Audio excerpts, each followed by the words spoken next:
सभी भाई बहनों का स्वागत है। आज का वीडियो है, हम बताना चाह रहे हैं ध्रुव भगवान को। ध्रुव भगवान एक राजा के पुत्र थे। राजा के 2 रानियां थीं। दोनों रानियां को राजा बहुत प्यार करते थे। धीरे धीरे जैसे ही दूसरी रानी आई तो राजा बड़ी वाली रानी को नहीं प्यार करने लगे। ऐसा था, छोटी रानी देखने में बहुत सुंदर थी, इसलिए राजा कभी भी उनके महल में नहीं जाते थे। इस वजह से वो बेचारी दुखी रहती थी। बड़ी रानी उम्र में देखने में थोड़ा सा बूढ़ी लगती थी और ये नई रानी बहुत अच्छी थी। इस वजह से वो कभी उनके महल में नहीं जाते थे। उनके पेट में ध्रुव भगवान थे बड़ी रानी के, तब से उन्हें 1 किलो अन्न दिया जाता था खाने को। तो 1 किलो में वो सारे दिन खाती थी। ऐसे करके फिर ध्रुव भगवान पैदा हो गए। तो ध्रुव खेलते खेलते एक दिन अपने पापा के महल में चले गए और जाते ही बोले, पापा की गोद में वो भी बैठ जाते हैं। उनका बेटा बैठा था, छोटी माँ का, वो भी बैठ जाते हैं। जैसे ही बैठते हैं उनकी छोटी माँ देखती हैं और उन्हें घसीट कर नीचे उतार देती हैं। कहते हैं, अगर तुमको पापा की गोद में बैठना था तो हमारे कोख में जन्म लेना था। आप उस माँ के बेटे हो, वहाँ ही जाओ, वहीं रहो। ध्रुव भगवान के पापा भी नहीं उन्हें संभाला और ना कुछ बोले कि ऐसा मत कहो, हम उसे गोद में फिर से बिठा लें, लेकिन नहीं, ऐसा नहीं किया। ध्रुव भगवान रोते हुए अपनी माता के पास आते हैं।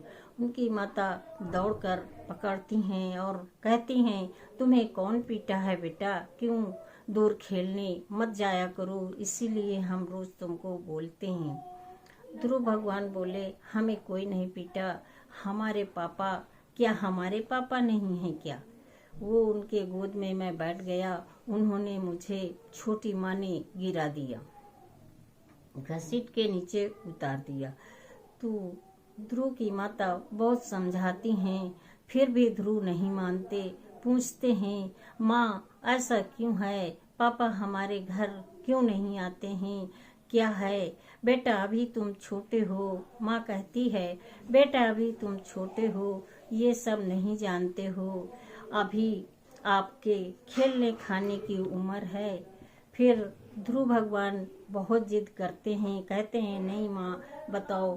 तब माता बताई कि तुम्हारे पापा मुझे 1 किलो अन्न देते हैं, उससे हम खाते हैं। पहले जब आपका जन्म नहीं हुआ था तो वो भी नहीं देते थे। तुम जब हमारे पेट में थे हम पानी पीकर पालते थे। जब पानी पीकर हमने तुमको पाल के इतने बड़े कर दिया तो अब 1 किलो अन्न मिलता है, तो इसमें दुख की क्या बात है? तो ध्रुव भगवान बोले, नहीं ऐसा क्यों है माँ, हम क्या उनके साथ अन्याय करते हैं या आप क्या कर रही हैं? ध्रुव की माता समझाती हैं, बेटा भगवान को भजता है वही सब कुछ है। माता पिता भाई बहन कोई किसी का नहीं है। बेटा जो हरि को भजता है सिर्फ हरि ही सब कुछ कर सकते हैं, हम या आप कुछ नहीं कर सकते हैं। ध्रुव ने कहा, ठीक है माँ, मैं बन जाता हूँ, हरि को भजूंगा। तब माता कहती हैं, नहीं बेटा, आप अभी छोटे हो, 5 वर्ष के आयु में कोई तपस्या नहीं करता है। वन में बहुत से जंगली जानवर होते हैं, वो तुम्हें खा जाएंगे। ध्रुव कहते हैं, माँ तू कहती है अभी पेट में मैं था तो पानी पीकर रहती थी तो भगवान रक्षा करते थे, तो क्या भगवान वन में मेरी रक्षा नहीं करेंगे? तो ऐसा कहकर माता को ध्रुव समझाती हैं। ध्रुव ऐसा बोलकर वन चल देते हैं। रास्ते में चलते गए गांव के किनारे ध्रुव भगवान पहुंच जाते हैं तो राजा के सैनिक बोलते हैं, राजा को दौड़कर बताते हैं जाके, आपका बेटा ध्रुव वन को जा रहा है, उसे क्या करना चाहिए। राजा कहते हैं, जहाँ एक सेर दाना दिया जाता था अन्न, वहाँ ध्रुव को बताओ 2 सेर अन्न मिलेगा और लौट चलो। फिर राजा के सैनिक जाके ध्रुव से बताते हैं, आपको 2 सेर अन्न मिलेगा, चलो घर पे रहो। ध्रुव कहते हैं नहीं। ध्रुव की और भक्ति बढ़ती जा रही है। ध्रुव कहते हैं, जब मैं घर से बाहर आया तभी मुझे 1 सेर से 2 सेर मिलने लगा, तो अब मेरी तपस्या और ज्यादा बढ़ेगी। फिर वो ध्रुव चल देते हैं। फिर वो ध्रुव के राजा के सैनिक जाकर फिर बताते हैं राजा को। राजा कहते हैं, चलो ध्रुव को लौटा लो और बोल दो आधा राजपाट तुम्हें देंगे। ध्रुव भगवान नहीं लौटते, चले जाते हैं। कहते हैं, नहीं हमें कुछ नहीं चाहिए, जब मुझे गोद से उतारा था तब पिताजी मुझे नहीं संभाले।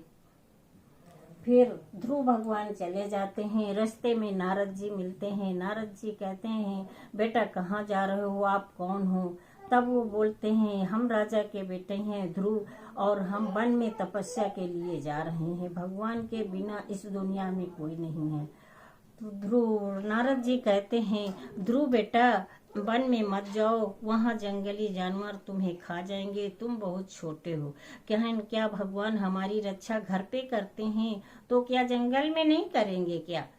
तो ध्रुव भगवान चले जाते हैं। गुरु जी को, नारद जी को प्रणाम करके आगे बढ़ जाते हैं। आगे जाकर उन्होंने जंगल में पहुंच गए और तपस्या चालू कर दी। तपस्या करते हैं। पहले महीने वो फल खाते हैं, खाकर एक समय फल खाकर रहते हैं।